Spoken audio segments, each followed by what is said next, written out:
ಸ್ನೇಹಿತರ welcome back to Mahi masters YouTube channel. ನಾನು ನಿಮ್ಮ ಮಹಿಗೌಡ ಮಾತಾಡ್ತಿರೋದು. KCET 2026 ವಿದ್ಯಾರ್ಥಿಗಳು ಈಗ KCET ಎಕ್ಸಾಮ್ ಆಗಿದ್ದ ಆದಮೇಲೆ ನೆಕ್ಸ್ಟ್ ನಮಗೆ ಪ್ರೊಸೀಜರ್ ಯಾವ ರೀತಿ ಇರುತ್ತೆ, ಏನೆಲ್ಲ ಪ್ರೊಸೀಜರ್ ಇರುತ್ತೆ, ನಾವೇನು ಕೆಲಸ ಮಾಡಬೇಕಾಗುತ್ತೆ, ಈಗ ನಾವು KCET ಎಕ್ಸಾಮ್ ಬರೆದಿದ್ದ ಆದಮೇಲೆ ಕೌನ್ಸಿಲಿಂಗ್ ಪ್ರೊಸೀಜರ್ ಯಾವ ರೀತಿ ಇರುತ್ತೆ ಏನೋ ಅಂತ ಕೇಳ್ತಿದ್ದಾರೆ. ಎಲ್ಲದ್ರ ಬಗ್ಗೆಯೂ ಇವತ್ತಿನ ಈ ವಿಡಿಯೋದಲ್ಲಿ ಸಂಪೂರ್ಣವಾದ ಮಾಹಿತಿಯನ್ನು ತಿಳಿಸ್ಕೊಡ್ತೀನಿ. ವಿಡಿಯೋ ಖಂಡಿತವಾಗ್ಲೂ ಹೆಲ್ಪ್ ಆಗುತ್ತೆ. ವಿಡಿಯೋನ ಕೊನೆವರೆಗೂ ನೋಡಿ, ಹಾಗೇನು ಚಾನಲ್ಗೆ ಲೈಕ್ ಸಬ್ಸ್ಕ್ರೈಬನ್ನು ಮಾಡ್ಕೊಳ್ಳಿ. ನೋಡಿ ಪ್ರೊಸೀಜರ್ ನೆಕ್ಸ್ಟ್ ಏನಿರುತ್ತೆ ಅಂತ ಹೇಳ್ತೀನಿ. ಅದಕ್ಕಿಂತ ಮುಂಚೆ ಒಂದು ಸಣ್ಣ ಇನ್ಫಾರ್ಮೇಷನ್ ನಾನು ನಿಮಗೆ ತಿಳಿಸ್ಕೊಡ್ತೀನಿ. ನೋಡಿ, ಇನ್ನೂ ಸಹ ಹಲವಾರು ಕಾಲೇಜ್ಗಳಲ್ಲಿ ಹಳೆಯ ಸಿಲೆಬಸನ್ನೇ ಫಾಲೋ ಮಾಡ್ತಿದ್ದಾರೆ ಮತ್ತು ಥಿಯರಿ ಮೇಲೆ ಹೆಚ್ಚು ಫೋಕಸ್ ಇರುವಂಥದ್ದು. ಪ್ರಾಕ್ಟಿಕಲ್ ಲರ್ನಿಂಗ್ ಅಥವಾ ರಿಯಲ್ ವರ್ಲ್ಡ್ ಅಪ್ಲಿಕೇಶನ್ಸ್ಗೆ ತುಂಬ ಕಡಿಮೆ ಎಕ್ಸ್ಪೋಜರ್ ಆದರೆ ಸಿಗ್ತಿದೆ. ಆದ್ದರಿಂದ ಏನಾಗ್ತಿದೆ ಅಂತ ಅಂದರೆ 4 ವರ್ಷಗಳ ನಂತರ ಡಿಗ್ರಿ ಸಿಗ್ತಾ ಇದೆ, ಬಟ್ ಇಂಡಸ್ಟ್ರಿಗೆ ಬೇಕಾದ ಸ್ಕಿಲ್ಸು, ಕಾನ್ಫಿಡೆನ್ಸು ಮತ್ತು ಹ್ಯಾಂಡ್ಸ್ ಆನ್ ಎಕ್ಸ್ಪೀರಿಯನ್ಸ್ ಇನ್ನೂ ಸಹ ಕೊರತೆ ಇರುವಂಥದ್ದು. ಅದಕ್ಕಾಗಿಯೇ ಈಗ ಕೆಲವು ಹೊಸ ಜನರೇಷನ್ ಪ್ರೋಗ್ರಾಮ್ಸ್ ಇಂಜಿನಿಯರಿಂಗ್ ಎಜುಕೇಷನ್ನು ಮರುಚಿಂತನೆ ಮಾಡಿ ಅದರಲ್ಲೊಂದು ಮಿರಾಯಿ ಸ್ಕೂಲ್ ಆಫ್ ಟೆಕ್ನಾಲಜಿ ಅಂತ ಹೇಳಿಬಿಟ್ಟು ಇರುವಂಥದ್ದು. ನಾನಿವತ್ತು ನಿಮಗೆ ಮಿರಾಯಿ ಸ್ಕೂಲ್ ಆಫ್ ಟೆಕ್ನಾಲಜಿ ಬಗ್ಗೆ ತಿಳಿಸ್ಕೊಡ್ತೀನಿ. ಇಲ್ಲಿ ಸ್ಟೂಡೆಂಟ್ಸು ಮೊದಲ ದಿನದಿಂದಲೇ AI ಫಸ್ಟ್ ಲರ್ನಿಂಗ್ ಶುರು ಮಾಡ್ತಾರೆ. ಕೇವಲ ಥಿಯರಿ ಅಲ್ಲ, AI ಟೂಲ್ಸ್ ಬಳಸಿ ಪ್ರಾಕ್ಟಿಕಲ್ ಆಗಿ ಬಿಲ್ಡ್ ಮಾಡುವಂಥದ್ದು. ಹೆಚ್ಚಿನ ಟ್ರೆಡಿಷನಲ್ ಕಾಲೇಜಸ್ನಲ್ಲಿ ಇನ್ನೂ students textbooks, basic coding environments ಮತ್ತು ಔಟ್ಡೇಟೆಡ್ ಲ್ಯಾಬ್ ವರ್ಕ್ಗೆ ಮಾತ್ರ ಸೀಮಿತ. ಅವರು ಸಿಂಟ್ಯಾಕ್ಸ್ ಕಲಿತಾರೆ, ಆದರೆ ಇಂದಿನ ಟೆಕ್ ವರ್ಲ್ಡ್ನಲ್ಲಿ ಸಿಸ್ಟಮ್ಸ್ ಹೇಗೆ ಬಿಲ್ಡ್ ಆಗ್ತವೆ ಅನ್ನೋದನ್ನು ಕಲಿತಿಲ್ಲ. ಇವತ್ತಿನ ಇಂಡಸ್ಟ್ರಿ ಕೋಡಿಂಗ್ ಮಾತ್ರ ಅಲ್ಲ, AI ಟೂಲ್ಸ್ ಜೊತೆ ಕೆಲಸ ಮಾಡಿ ಫಾಸ್ಟರ್, ಸ್ಮಾರ್ಟರ್ ಮತ್ತು ಬೆಟರ್ ಆಗಿ ಬಿಲ್ಡ್ ಮಾಡೋದು ತುಂಬ ಮುಖ್ಯ ಆಗ್ತದೆ. ಮಿರಾಯಿನಲ್ಲಿ ಸ್ಟೂಡೆಂಟ್ಸ್ ಕಾನ್ಸೆಪ್ಟ್ಸ್ ಮಾತ್ರ ಕಲಿಯೋದಿಲ್ಲ, ಚಾಟ್ GPT, ಕೋಪೈಲಟ್, ಜೆಮಿನಿ, ಕ್ಲೌಡ್ ಅನ್ನೋ ಟೂಲ್ಸನ್ನು ಡೈಲಿ ವರ್ಕ್ ಫ್ಲೋನಲ್ಲಿ ಯೂಸ್ ಮಾಡ್ತಾರೆ. ಈ ಟೂಲ್ಸ್ ಬಳಸಿ ಕೋಡ್ ಜನರೇಟ್ ಮಾಡೋದು, ಬಗ್ಸ್ ಫಿಕ್ಸ್ ಮಾಡೋದು, ಪ್ರಾಜೆಕ್ಟ್ ಬಿಲ್ಡ್ ಮಾಡೋದು ಮತ್ತು AI ಪವರ್ಡ್ ಅಪ್ಲಿಕೇಶನ್ಸ್ ಕ್ರಿಯೇಟ್ ಮಾಡೋದು ಕಲಿತಾರೆ. ಅದೇ ರಿಯಲ್ ಕಂಪನೀಸ್ನಲ್ಲಿ ಡೆವಲಪರ್ಸ್ ಮಾಡ್ತಿರುವಂತಹ ಕೆಲಸ. ಅದರಿಂದ ಸ್ಮಾಲ್ ಪ್ರಾಬ್ಲಮ್ಸ್ ಮೇಲೆ ಟೈಮ್ ವೇಸ್ಟ್ ಮಾಡೋದಕ್ಕಿಂತ big real world challenges solve ಮಾಡೋದಕ್ಕೆ ಫೋಕಸ್ ಮಾಡ್ತಾರೆ. ಇದರಿಂದ ಅವರಿಗೆ ದೊಡ್ಡ ಅಡ್ವಾಂಟೇಜ್ ಆದರೆ ಸಿಗುತ್ತದೆ. ಯಾಕಂತ ಅಂದರೆ ಅವರು ಕೋಡಿಂಗ್ ಮಾತ್ರ ಕಲಿಯಲ್ಲ, AI ಜೊತೆಗೆ ಬಿಲ್ಡ್ ಮಾಡೋದು ಕಲಿತಿದ್ದಾರೆ. ಮತ್ತೊಂದು ಇಂಪಾರ್ಟೆಂಟ್ ವಿಷಯ ಏನು ಅಂತ ಅಂದರೆ, ಇಲ್ಲಿ ಸ್ಟೂಡೆಂಟ್ಸ್ಗೆ ಅಕಾಡೆಮಿಕ್ ಟೀಚಿಂಗ್ ಮಾತ್ರ ಅಲ್ಲ, ಮ್ಯಾಂಗ್ ಲೆವೆಲ್ ಮೆಂಟರ್ಸ್ ಇಂದ ಲರ್ನಿಂಗ್ ಆದರೆ ಸಿಗ್ತದೆ. ಅವರು ಇಂಡಸ್ಟ್ರಿನಲ್ಲಿ ಕೆಲಸ ಮಾಡಿದವರು. ಇನ್ಫ್ರಾಸ್ಟ್ರಕ್ಚರ್ ಕೂಡ ಅದಕ್ಕೆ ತಕ್ಕ ಹಾಗೆ ಇರ್ತದೆ. Smart AI class rooms, apple labs, robotic labs, hackathon zones ಆದರೆ ಇರ್ತವೆ. ಇಲ್ಲಿನ ಪ್ರತಿಯೊಂದು ಸ್ಪೇಸ್ ಕೂಡ ಒಂದೇ ಉದ್ದೇಶಕ್ಕಾಗಿ ಡಿಸೈನ್ ಆಗಿರುವಂಥದ್ದು. ನೀವು 4 ವರ್ಷಗಳ ನಂತರ ಮಿರಾಯಿನಿಂದ ಹೊರಬಂದಾಗ ಡಿಗ್ರಿ ಮಾತ್ರ ಅಲ್ಲ, ಒಂದು ಸ್ಟ್ರಾಂಗ್ ಪೋರ್ಟ್ಫೋಲಿಯೋ, ಸ್ಕಿಲ್ ಸೆಟ್ ಮತ್ತು ನೀವು ಬಿಲ್ಡ್ ಮಾಡಿರೋದಕ್ಕೆ ಪ್ರೂಫ್ ಆದರೆ ಇರ್ತದೆ. ಇವತ್ತಿನ ಕಂಪ್ನೀಸ್ ಕೂಡ ಇದೇ ನೋಡ್ತಿರುವಂಥದ್ದು. ಮೊದಲ ಸೆಮಿಸ್ಟರ್ನಲ್ಲೇ ಸ್ಟೂಡೆಂಟ್ಸು ತಮ್ಮದೇ AI ಬಟ್ ಬಿಲ್ಡ್ ಮಾಡಿದ್ದಾರೆ. ಅದನ್ನು AI ಸಮಿಟ್ 2026ನಲ್ಲಿ ಶೋಕೇಸ್ ಸಹ ಮಾಡಿದ್ದಾರೆ. ಒಬ್ಬ ಸ್ಟೂಡೆಂಟ್ ಮೊದಲ ವರ್ಷದಲ್ಲೇ ಗೂಗಲ್ ದ ಬಿಗ್ 50 ಕೋಡ್ನಲ್ಲಿ ಪ್ಲೇಸ್ ಕೂಡ ಪಡೆದಿರುವಂಥದ್ದು. ಈ ಪ್ರೋಗ್ರಾಮ್ ಅನ್ನು Arpit Sarda, JP Morgan, BITS Pilani lead ಮಾಡ್ತಿದ್ದಾರೆ. ವರುಣ್ ಕೊಹ್ಲಿ ಮತ್ತು ಕಾರ್ತಿಕ್ ಮಥುರಾ ಕೋಡಿಂಗ್ ಬ್ಲಾಕ್ಸ್ ಆಗಿ ಕೋಫೌಂಡರ್ಸ್ ಇರುವಂಥದ್ದು. 2.5 ಲಕ್ಷಕ್ಕೂ ಹೆಚ್ಚು ಇಂಜಿನಿಯರ್ಸನ್ನು ಈಗಾಗಲೇ ಟ್ರೈನ್ ಮಾಡಿದ್ದಾರೆ. ಇವರಿಂದ ಎಕ್ಸ್ಪೀರಿಯನ್ಸ್ ಮತ್ತು ನಾಲೆಜ್ ಬಗ್ಗೆ ಡೌಟೇ ಇರೋದಿಲ್ಲ. ಇವರಿಗೆ 2 ಕ್ಯಾಂಪಸಸ್ ಇವೆ. ಅದರಲ್ಲಿ ಒಂದು ಬೆಂಗಳೂರಿನ ರತಿನಂ ಇನ್ಸ್ಟಿಟ್ಯೂಟ್ ಆಫ್ ಟೆಕ್ನಾಲಜಿ. 2 ಪ್ರೈಮ್ ಲೊಕೇಶನಲ್ಲಿ ಇದ್ದು ಟ್ರಾನ್ಸ್ಪೋರ್ಟ್ ಕನೆಕ್ಟಿವಿಟಿ ಕೂಡ ಸ್ಮೂತ್ ಆಗಿದೆ. ಡೈಲಿ ಕಮ್ಯೂಟಿಂಗ್ ಪ್ರಾಬ್ಲಮ್ ಆಗೋದಿಲ್ಲ. ಆದ್ದರಿಂದ ನೆಕ್ಸ್ಟ್ ನೀವು ಕಾಲೇಜಸನ್ನು ಸೆಲೆಕ್ಟ್ ಮಾಡೋ ಟೈಮಲ್ಲಿ ಈ ಒಂದು ಕಾಲೇಜ್ ಬಗ್ಗೆಯೂ ಸಹ ನೀವು ಒಂದ್ಸಲಿ ನೋಡಿ ತಿಳ್ಕೊಳ್ಳಿ. ಇದಕ್ಕೆ ನೀವು ಲಾಸ್ಟ್ ಡೇಟ್ ಬಂದುಬಿಟ್ಟು ಅಪ್ಲೈ ಮಾಡೋದಕ್ಕೆ ಏಪ್ರಿಲ್ 29ನೇ ತಾರೀಕು ಇರುತ್ತೆ. ಆ್ಯಂಡ್ ನೆಕ್ಸ್ಟ್ ಎಕ್ಸಾಮ್ ಬಂದುಬಿಟ್ಟು ನಿಮಗೆ ಏಪ್ರಿಲ್ 30ಕ್ಕೆ ಆದರೆ ಇರುತ್ತೆ. ಇದರ ಎಲ್ಲ ಒಂದು ಲಿಂಕ್ಸನ್ನು ಬಂದುಬಿಟ್ಟು ಡಿಸ್ಕ್ರಿಪ್ಷನ್ ಬಾಕ್ಸ್ ಹಾಗೇನು ಟಾಪ್ ಕಾಮೆಂಟ್ ಬಾಕ್ಸಲ್ಲಿ ಪ್ರೊವೈಡ್ ಮಾಡಿರ್ತೀನಿ, ಹೋಗಿ ಒಂದ್ಸಲಿ ಚೆಕ್ ಮಾಡ್ಕೊಳ್ಳಿ.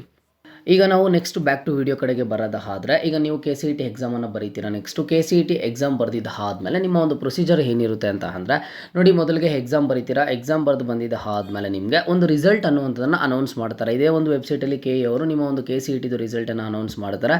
ಈ ವರ್ಷ ಬಂದುಬಿಟ್ಟು ರಿಸಲ್ಟಲ್ಲಿ ಸ್ವಲ್ಪ ಚೇಂಜಸ್ ಆದರೆ ಇರುತ್ತೆ. ಚೇಂಜಸ್ ಅಂತ ಅಂದರೆ ಸ್ವಲ್ಪ ತಡ ಆದರೆ ಆಗ್ಬೋದು. ಯಾಕೆ ತಡ ಆಗುತ್ತೆ ಅಂತ ಅಂದರೆ, ಈಗ ಎಕ್ಸಾಮನ್ನು ಬರೆದಿರುವಂಥ ಸ್ಟೂಡೆಂಟ್ಸು KCET ಎಕ್ಸಾಮನ್ನು ಬರೀತಿದ್ದೀರಾ. ಆ್ಯಂಡ್ ನೆಕ್ಸ್ಟ್ ಎಕ್ಸಾಮ್ 2 ಬರೆದಿರುವಂಥ ಸ್ಟೂಡೆಂಟ್ಸು KCET ಎಕ್ಸಾಮನ್ನು ಬರೀತಿದ್ದೀರಾ ಅಲ್ವಾ. ಈಗ ಎಕ್ಸಾಮ್ 2 ರಿಸಲ್ಟ್ ಬಂದಿದ್ದ ಆದಮೇಲೆ ನೆಕ್ಸ್ಟ್ ಇಮಿಡಿಯೇಟ್ ಆಗಿ ನಿಮ್ಮ ಒಂದು KCET ರಿಸಲ್ಟ್ ಆದರೆ ಬರುತ್ತೆ. ಯಾಕಂತ ಅಂದರೆ ಸ್ಟೂಡೆಂಟ್ಸ್ಗೆ ಯಾರಿಗೂ ಪ್ರಾಬ್ಲಮ್ ಆಗಬಾರ್ದು ಅಂತ ಹೇಳಿಬಿಟ್ಟು ಕಳೆದ 2 ವರ್ಷಗಳಿಂದ ಈ ಒಂದು ನಿರ್ಧಾರ ತಗೊಂಡಿರುವಂಥದ್ದು.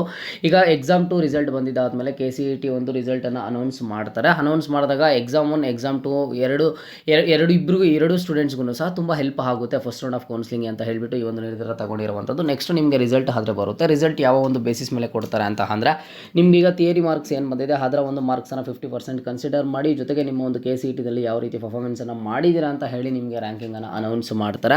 ಆ ಒಂದು ರ್ಯಾಂಕಿಂಗ್ ಯಾವ ರೀತಿ ಇರುತ್ತೆ ಅಂತ ಅಂದರೆ, ಈಗ ರ್ಯಾಂಕ್ ನಂಬರ್ 1ಇಂದ ಎಷ್ಟು ಸ್ಟೂಡೆಂಟ್ಸು ಎಕ್ಸಾಮನ್ನು ಬರೆದಿದ್ದಾರೆ KCET ಎಕ್ಸಾಮನ್ನು ಅಂತ ಹೇಳಿಬಿಟ್ಟು, ಅದು 1 ಲ್ಯಾಕ್ ಆಗಿರ್ಬೋದು, 2 ಲ್ಯಾಕ್ ಆಗಿರ್ಬೋದು, 2 ಲಕ್ಷಕ್ಕೂ ಹೆಚ್ಚು ವಿದ್ಯಾರ್ಥಿಗಳೇ ಬರ್ತಿರ್ತಾರೆ.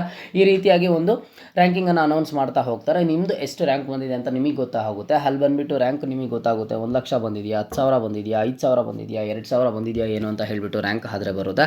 ಆ ರ್ಯಾಂಕ್ ಬಂದಿದ್ದ ಆದಮೇಲೆ ಆ ರ್ಯಾಂಕನ್ನು ಅನೌನ್ಸ್ ಮಾಡಿದ ಆದಮೇಲೆ ನಿಮಗೆ ಕಂಪ್ಲೀಟ್ಲಿ ಅಲ್ಲಿಂದ ನಿಮ್ಮ ಒಂದು ಕೌನ್ಸ್ಲಿಂಗ್ ಪ್ರೊಸೀಜರ್ ಆದರೆ ಶುರು ಆಗುತ್ತೆ. ಯಾವ ರೀತಿ ಅಂತ ಅಂದರೆ ನಿಮಗೆ ರಿಸಲ್ಟ್ ಬಂದಿದ್ದ ಆದಮೇಲೆ ಒಂದು 15 to 20 ಡೇಸ್ ಒಳಗಡೆ KE ಕಡೆಯಿಂದನೇ ಅಪ್ಡೇಟ್ ಆದರೆ ಬರುತ್ತೆ, ಕಂಪ್ಲೀಟ್ ಸರ್ಕ್ಯುಲರ್ ಆದರೆ ಬರುತ್ತೆ.